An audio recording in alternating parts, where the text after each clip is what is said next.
Hey guys, SGT here, and guess what? Have one of the biggest names in gold and silver on the channel for an interview right now. It's the one and only Bill Murphy from GATA. Bill Murphy started GATA with his buddy, his ally, Chris Powell. What was it, Bill, 10 years ago? January 1999. Yeah, well, welcome to the show. You're among friends. Glad to be here. Bill, with these dramatic moves in gold and silver over the last month or two, is this what it looks like when a currency begins to die? Well, there's different ways you can look at it because the European currency stinks too. So I think the dollar, yes, is in terrible trouble. As you know, you get other people to comment on that, but we're not doing anything to solve any of our problems here. And if anything, they're getting worse. And real estate markets continue to go down, and the jobless picture is getting worse. And the retirees can't make any money and income because their rates are so low. And basically, what you've had lately in gold is what I call a commercial signal failure, where normally the shorts and allies of what we call the gold cartel, the big bullion banks and the U.S. government, they sell on the way up, and then they force the speculators out on their raids, and then they cover when the specs sell. Well, the last couple $100 up, it's been mostly fueled not by speculators, but by the big some bullion banks and other major shorts that were in panic covering their short positions. And, of course, that left a vacuum above the market because the normal sellers weren't there. So that's one reason, a major reason, that you've seen such a sharp rise in such a short period of time. Yeah, and you've noted in recent interviews that, in your opinion, the gold cartel has lost control, haven't they?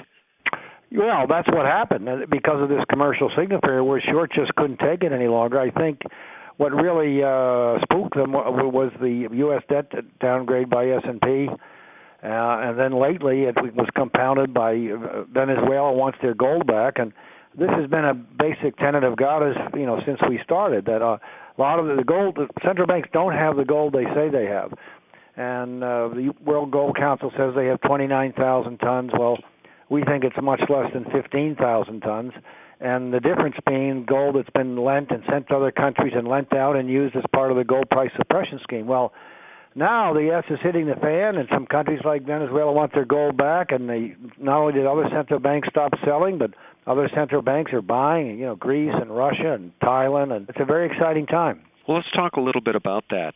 Hugo Chavez's request for Venezuela to have its physical gold shipped back via sea from the Bank of England. I think this is a seismic event. What's your take on it, Bill? Well, we think so too, because first of all, we'll see how easy it is to get their gold back, and I don't know what kind of stories will develop, but it's just indicative of what's going on, as I just mentioned regarding central banks. Central bankers, they're risk-averse people. They're like sheeples.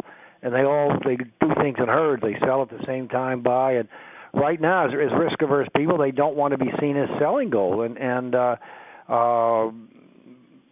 think you're going to see a lot more buying as time goes on. And the price of gold is, which God has been saying for a very long time, is on its way to $3,000 to $5,000 an ounce, and perhaps a lot higher than that. Yeah, let's talk a little bit about the actions of GATA long before this became a topic for guys like me to speak about. I just want to acknowledge the fact that, you're kind of a pioneer here. You were talking about all of this stuff, you and Chris Powell and GATA, back when gold was around $250 an ounce and silver was back around $4 an ounce, probably cheaper than that. You guys took out a full-page ad, didn't you? I think you put that in the Wall Street Journal. Do I have that correct? Yeah, well, has anybody seen our gold? Two points of interest, perhaps, to your listeners. GATA's first conference was in Durban, South Africa, GATA African Gold Summit, at the exact bottom of the market. It was $256 an ounce, and we had 5 countries there and so on, and we were pounding the table about what was going on and what was coming. And then years later, right before another conference in Washington, January 31st, 2008, we put out a full-page color ad in the Wall Street Journal, $264,000.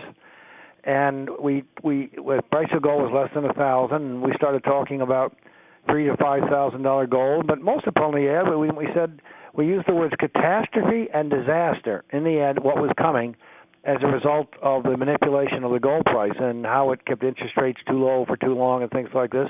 And this was right before the 2008 financial fiasco.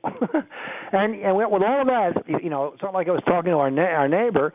We make this big splash. There was no interest from the press whatsoever why we would put an ad like that on, and then how right we were.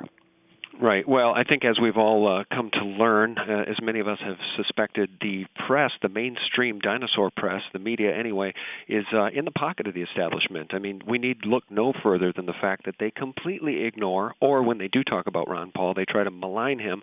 I think the fix is in, so that would probably explain why they didn't want to comment on your full-page ad. But let me ask you. It's been that way for more than a decade. We just had an incredibly successful conference in London a couple of weeks ago at Savoy Hotel, and we had people there. We sold the thing out, nearly 400 people, and from 38 countries.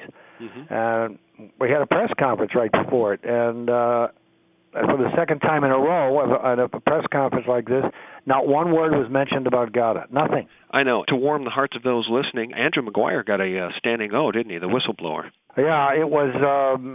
He spoke in front of the CFTC on March 25th, 2010, and just with the bombshells, with emails telling the CFTC when J.P. Morgan was going to strike on the silver market and so on, and he spoke about then he got hit by a car, and his wife almost got a serious injury, still having complications from it, and it was a wild chase afterwards, and helicopters were involved, and it was quite the story. I mean, he's risking his life to get the truth out there, and of course he's a former Goldman Sachs guy, and he couldn't be more polished and refined, and people questioned his existence.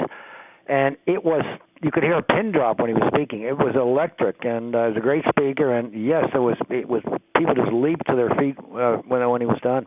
Well, I'm glad you brought that up, because you've met him. You can tell us about that, right? He's a real guy who's practiced a lot of courage. He's got a beautiful wife, and there's still he said this in front of everybody. There's still a couple investigations going on that he's helping with, and he expects something to be done about this by the time it's all said and done. Yeah, and you take your life in your own hands when you stand up against this banking cartel, and so we're take our hats off to his courage and yours. Hey, so let's talk a little bit about the paper manipulation. We can go back to the CFTC hearings in March 2010, in which Jeff Christian said 100 to 1.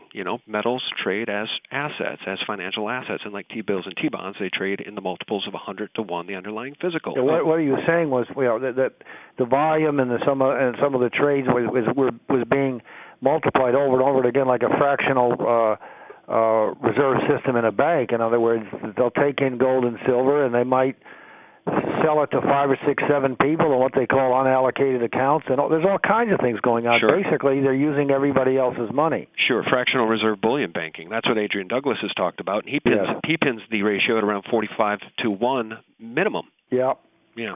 And it means if like when we're just talking about Venezuela taking their gold back, if enough people said all of a sudden we want the gold in physical form in our own possession, and all of a sudden the shorts don't have it, or the gold cartel and the others, I mean this is where you can have an absolute panic because it's not there. Because it's not there, and I think people are waking up to that. Certainly, this audience is. Now, let's talk a little bit about silver. At I think the same conference that you spoke about earlier, Eric Sprott said, "quote Silver will be the investment of the decade." Yeah, he's been saying this for a while. Actually, he's been saying it since silver was $16 and $23 an ounce, and of course now it's over $42 an ounce. And he's been pounding the table on silver, and there's no classier guy around than Eric Sprott, and not too many richer either. Yeah, he's done very well by being right for a very long time. And in fact, I think with his new physical gold trust, he just filed the papers to sell around $32 million worth of gold to put directly into physical silver. And that's a big story, isn't it? Yeah, it's still very bullish on gold. Of course, he just believes that because the silver situation, because of what J.P. Morgan has done and others, is just explosive. And that once we take out $50 an ounce again, look out above. I mean, someone asked me where I think it's going. I said, pick a number. Yeah, there's really no resistance above 50, is there? Not really. I mean, because it's all-time high ground, and you've got a recent base that's technically, very strong after the forced correction from the last time silver, I think it was the end of April or something like that, got near 50, and it can just take off at any time. Hey guys, thanks so much for watching part 1. Don't miss part 2. Click here.